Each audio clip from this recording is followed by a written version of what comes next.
Welcome to GK digital news. దేశవ్యాప్తంగా చర్చనీయాంశమైన వక్ఫ్ board సవరణ బిల్లుపై మనకి అప్డేట్స్ అందరికీ విదితమే. జేపీసీ మరికొంత సమయం తీసుకోవడం జరిగింది ప్రజా అభిప్రాయాలను సేకరించడానికి, ఇంటెలెక్చువల్స్ అభిప్రాయం సేకరించడానికి. ఈ అంశంపై మనం మరిన్ని అభిప్రాయాలు తెలుసుకుందాం అనుకుని అహ్లే సున్నతుల్ జమాత్ కో కన్వీనర్ అల్తాఫ్ రజా మనతోటి ఉన్నారు. వారిని అడుగుదాం. వక్ఫ్ బోర్డు సవరణ బిల్లుపై ఆయన అభిప్రాయం, కేంద్ర ప్రభుత్వం తీసుకుంటున్న చర్యలు సమర్థిస్తున్నారా లేక వ్యతిరేకిస్తున్నారా అనే వాటిపై మనం మరిన్ని ప్రశ్నలు అడుగుదాం.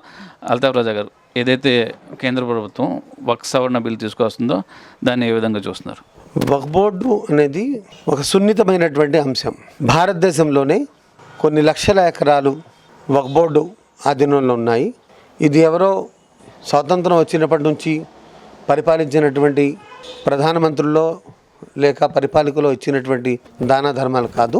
గతంలో ఏదైతే కర్మఫలం అనేది ఉంటుందో ఆ కర్మఫలం భాగంగానే ఎవరైతే రాజులు, మహనీయులు, జగద్గురువులు పరిపాలించారో ఆ పరిపాలించినటువంటి వాళ్ళందరూ కూడా మొఘల్ చక్రవర్తులు కానివ్వండి, లేక అంతకుముందు పరిపాలించినటువంటి వాళ్ళు కానివ్వండి, ఎవరైనా సరే ఆ భక్తి భావనతో అక్కడ వాళ్ళకి మేలు జరిగిన తర్వాత ఆ కానుక రూపంలో ఏదైతే గిఫ్ట్ రూపంలో ఇచ్చారో దాన్నే వక్ఫ్ బోర్డు అంటారు.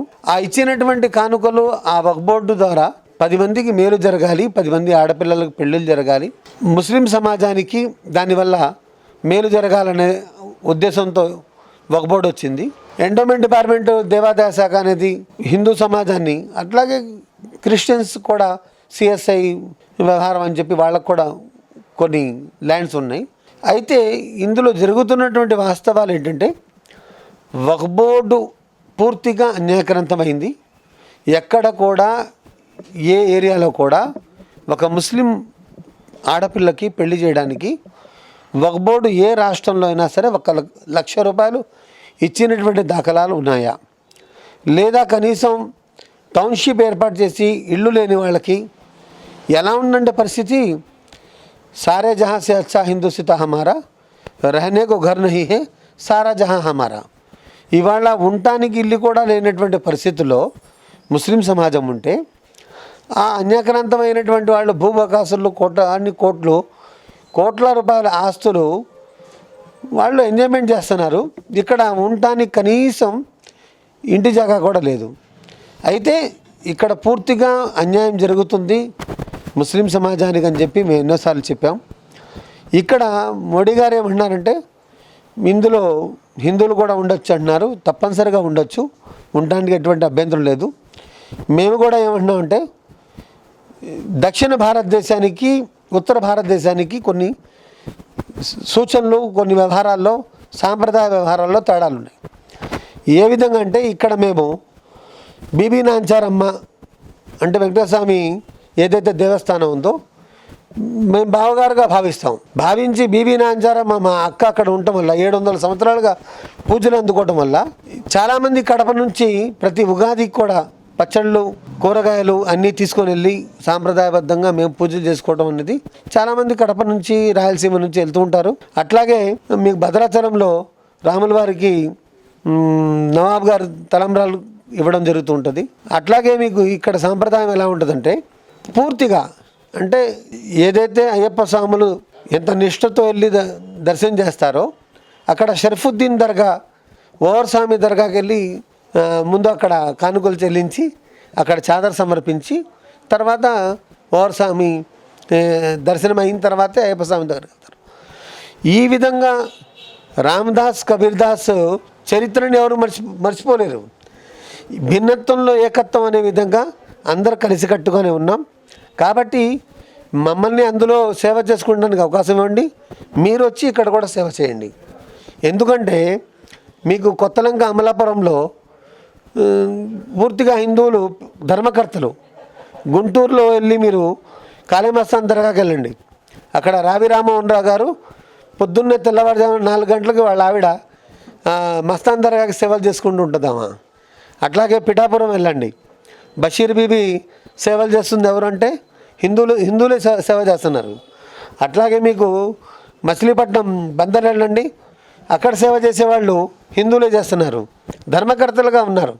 అంటే ఇక్కడ దర్గాలకు, మసీదులకు, గుళ్ళకి కులంతో మతంతో సంబంధం లేకుండా దక్షిణ భారతదేశంలో ఇక్కడ డిఫరెంట్ కల్చర్ ఉంది. కాబట్టి ఈ కల్చర్ ప్రకారంగా కలిసికట్టుగానే ఉన్నాం, కలిసికట్టుగానే ఉంటాం. కానీ వక్ఫ్ బోర్డు అన్యాక్రాంతం చేసినటువంటి వాళ్ళు ఎవరైతే ఉన్నారో వాళ్ళ భర్తం పట్టండి, వాళ్ళ ద్వారా వచ్చే ఆదాయంతో సమాజాన్ని బాగు చేయండి. పేదరికం అనేది ముస్లింలో కూడా ఉన్నారు, పేదరికం అనేది హిందువుల్లో కూడా ఉన్నారు, పేదరికం అనేది క్రిస్టియన్లో, అన్ని సమాజాల్లో ఉన్నాయి. కాబట్టి అందరూ కలిసికట్టుగా పేదరిక నిర్మూలన కోసం కృషి చేద్దాం. దానికి మోడీ గారు మీరు ఏ నిర్ణయం తీసుకున్నా కూడా మేమంతా కూడా మీ వెనకాల ఉంటామని చెప్పి తెలియజేస్తున్నాం. యాక్చువల్లీ భారతదేశం హిందూ దేశం అని, ఈ దేశం ఏదైతే స్థలాలు ఏదైతే వక్ఫ్ బోర్డు అని ఉన్నాయో అవి పూర్వపు రాజులు కబ్జా చేశారని, అదేవిధంగా ప్రస్తుతం ఉన్న ముస్లింలు పంచర్లు వేసుకునే వాళ్ళు, పాండబ్బలు నడిపేవాళ్ళు, వాళ్ళకి దాన ధర్మాలు చేయడానికి భూములు ఎక్కడ ఉన్నాయి అనేది ఒక వాదన వస్తుంది. దానికి సమర్థిస్తుంది. ఇప్పుడు విషయం ఏంటంటే స్వతంత్రం వచ్చినప్పుడు మీరు చెప్పింది ఏమిటి, ముస్లిమ్స్ అంటే నవాబులు, వాళ్ళకి రిజర్వేషన్తో పని లేదు, ముస్లింలు అంటే నవాబ్గిరి చేసేవాళ్ళు, వాళ్ళు షేర్వానీలో ఉంటారని చెప్పి మీరే చెప్పారు. వాళ్ళకి రిజర్వేషన్ ఆర్టికల్ 340లో కానీ 341లో కానీ 342లో కానీ మాకెందుకు చేర్చలా? మేము నవాబులనే కాన్సెప్ట్తోనే మీరు మా భూములు, మా మాన్యాలు, మా ఇవన్నీ చూపించి వీళ్ళకేంటండి నవాబులు ఇల్లు 100 ఎకరాలు ఉన్నాయన్నారు. ఆనాడు నవాబులు ఇవాళ ఫకీర్లు ఎందుకు అయిపోయారు? ఎవరి నిర్ణయం వల్ల అయిపోయారు? అంటే ఆనాడు నవాబులుగా ఉన్నవాళ్ళు ఇవాళ ఫకీర్లు చేసింది ఎవరు? ఇవాళ ఫకీర్లుగా పెట్టింది ఎవరు? జస్టిస్ రంగనాథ్ మిశ్రా కమిషన్ కానీ, జస్టిస్ గోపాల్ కమిషన్ కానీ, సచార్ కమిటీ కానీ ఇవన్నీ నివేదికలు ఏమిచ్చాయి? గతంలో ఇలా ఉన్నారు, కానీ ఇవాళ పూర్తిగా ఆర్థిక పరిస్థితి చాలా దయనీయ పరిస్థితిలో ఉన్నారు. ఎస్సీ ఎస్టీ కన్నా కూడా చాలా అతి దారుణమైన పరిస్థితుల్లో ఉన్నాయని చెప్పి కొన్ని వందల పేజీలు పార్లమెంట్లో సమర్పించినప్పుడు ఆ నివేదిక మీరు తెప్పించుకొని దాంట్లో ఒక్క పేజీ అయినా అమలు చేశారా? ఎందుకు అమలు చేయలేదు? మేము ఇవాళ కూడా కష్టపడతాం, ఇవాళ కూడా మా కష్టాన్ని మేము కష్టపడటానికి మాకు ఎటువంటి ఇబ్బంది లేదు.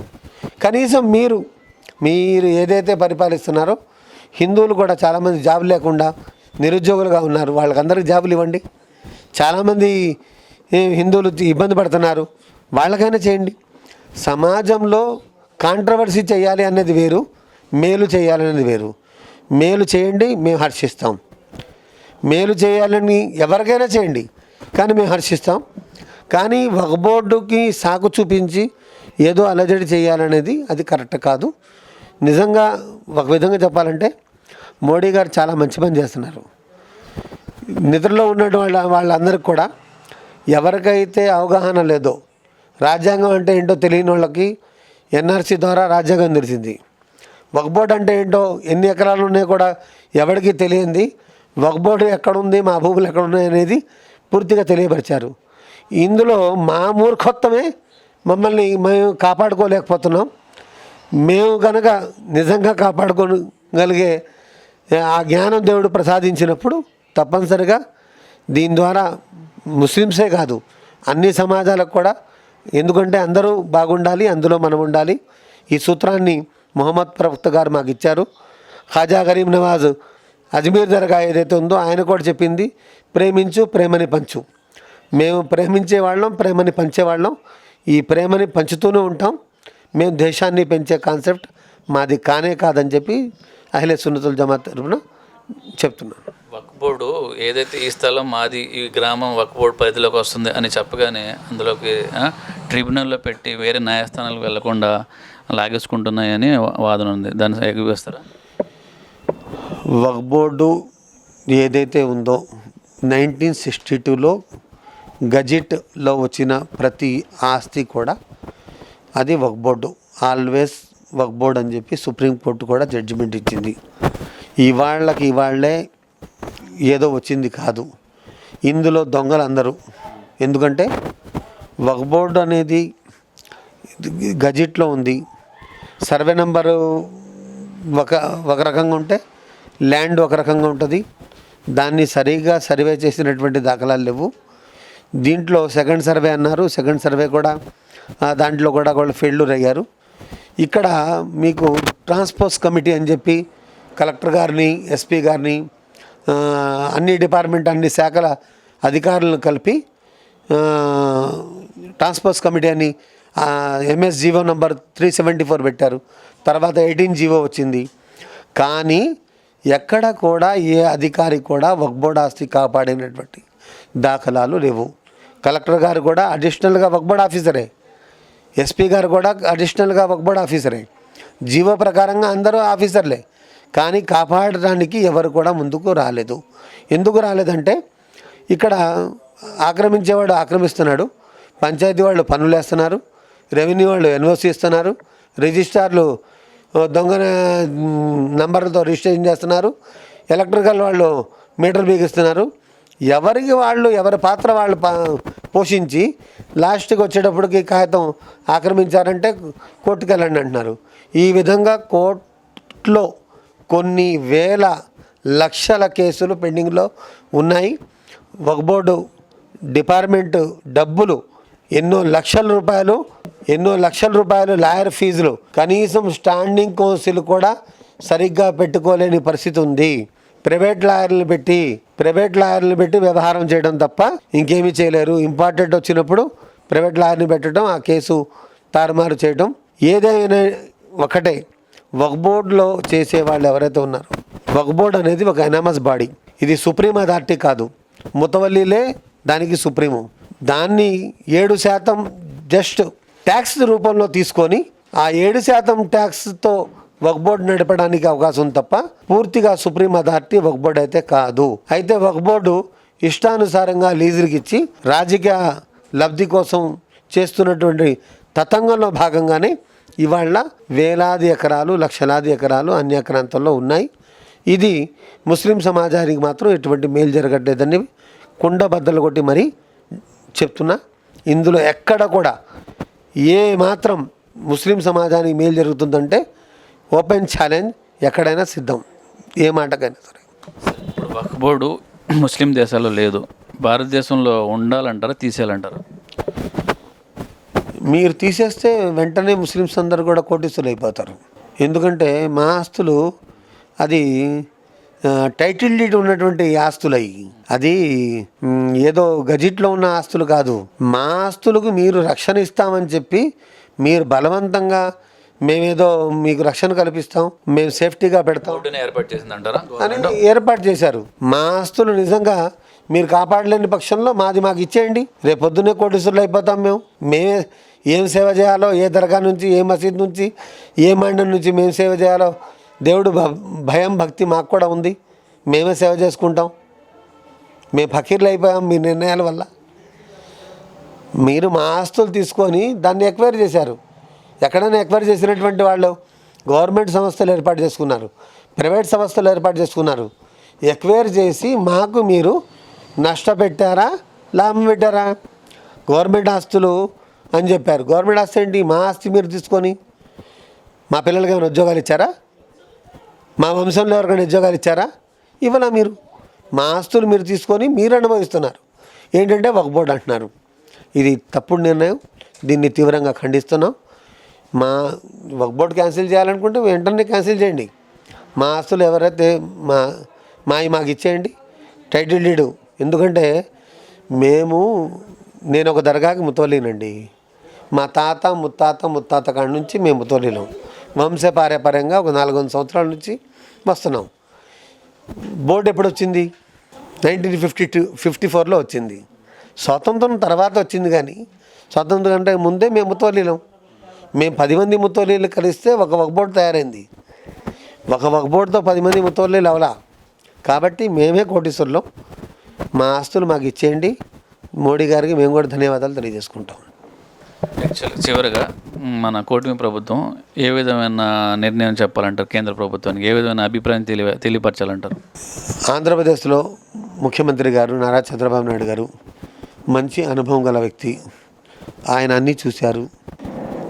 ఆయనకు ఉన్నటువంటి అవగాహన, వక్ఫ్ బోర్డు అంటే ఏంటో, వక్ఫ్ బోర్డు వల్ల ఏం జరిగిందో, ఏం మేలు జరిగిందనేది ఒక అనుభవజ్ఞుడు చేతిలో రాష్ట్రం ఉంటే ఆ రాష్ట్రానికి ఎంత మేలు జరిగిద్ది అనేది అది మేము పూర్తిగా ఆలోచనతో, అంటే భారతీయ జనతా పార్టీతో చేతులు కలిపినప్పటికి కూడా ముస్లిం సమాజం నారా చంద్రబాబు నాయుడు గారికి వెన్నుగా నుంచోడానికి కారణం ఏంటంటే గతంలో మైనార్టీల కోసం ఎంతో కొంత చేసినటువంటి వ్యవహారం అనుకుంది, అనుభవం ఉంది.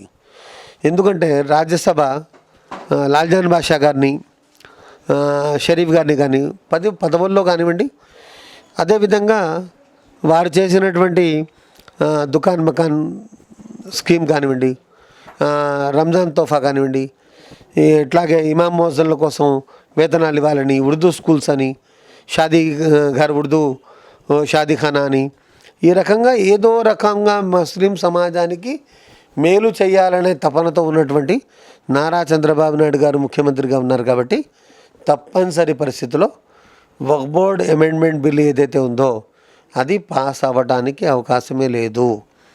ఎందుకంటే ఇది పాలకులకు కూడా తెలుసు, ఒకవేళ అక్కడ పాస్ అయినా కోర్టులో ఎప్పుడైతే పిల్లేస్తారో పూర్తిగా డిస్మిస్ అయిపోద్ది. ఎందుకంటే అందులో ఏదో అలజడి ఉంది తప్ప న్యాయం అయితే లేదు. కాబట్టి ఆ న్యాయం లేదనే సంగతి పాలకులకు కూడా తెలుసు. జస్ట్ కాంట్రవర్సీ కోసం ఏదో చెయ్యాలి అనే ఉద్దేశంతో అలజడి చేస్తున్నారు. అంతకంటే ఇందులో ఏ సత్యము లేదు. ఇందులో ముస్లిం సమాజం బాగుపడింది కూడా ఏమీ లేదు. ఇది చివరిగా ఇది ఏదైతే వర్క్ కమిటీ ఉందో చైర్మన్, ఇది 3 సంవత్సరాలు ఇంకా టైం ఉంది, కాలపరిధి ఉంది, వాళ్ళందరినీ తీసేశారు. కరెక్టే అంటారా? ఎవరిని తీసేయడం అనేది ఏం లేదు. ఏ ప్రభుత్వం వచ్చినప్పుడు ఆ ప్రభుత్వం పరంగా వెళ్ళిద్ది.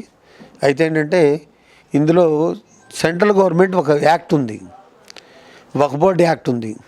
ఆ యాక్ట్ ప్రకారంగా మీరు కనుక గత ప్రభుత్వం కానీ ఈ ప్రభుత్వం కానీ ఈ యాక్ట్ ప్రకారంగా వెళ్ళినట్లయితే ఎటువంటి ఇబ్బందులు ఉండవు. మీరు వక్ఫ్ యాక్ట్ని పక్కన పెట్టి మీరు సొంత ఎజెండా, సొంత యాక్ట్తో వెళ్తే గత ప్రభుత్వంలో కూడా ఇబ్బందులు పడ్డారు.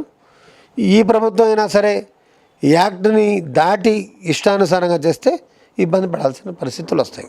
ఇది ముస్లింలు పుణ్యార్థం కష్టపడి సంపాదించి వక్ఫ్ చేసిన భూములని అవి కేంద్ర రాష్ట్ర ప్రభుత్వాలు వాటిని పరిరక్షించాల్సిన అవసరం ఎంతైనా ఉందని, వాటిని ఎట్టి పరిస్థితుల్లో ఈ సవరణ బిల్లుకి కూటమి ప్రభుత్వం ఆమోదం తెలుపకుండా ఉండాలని అల్తాఫ్ రాజా అంటున్నారు. వీడియో జర్నలిస్ట్ ఉదయ్తో అబ్దుల్ షుకూర్, ఏలూరు.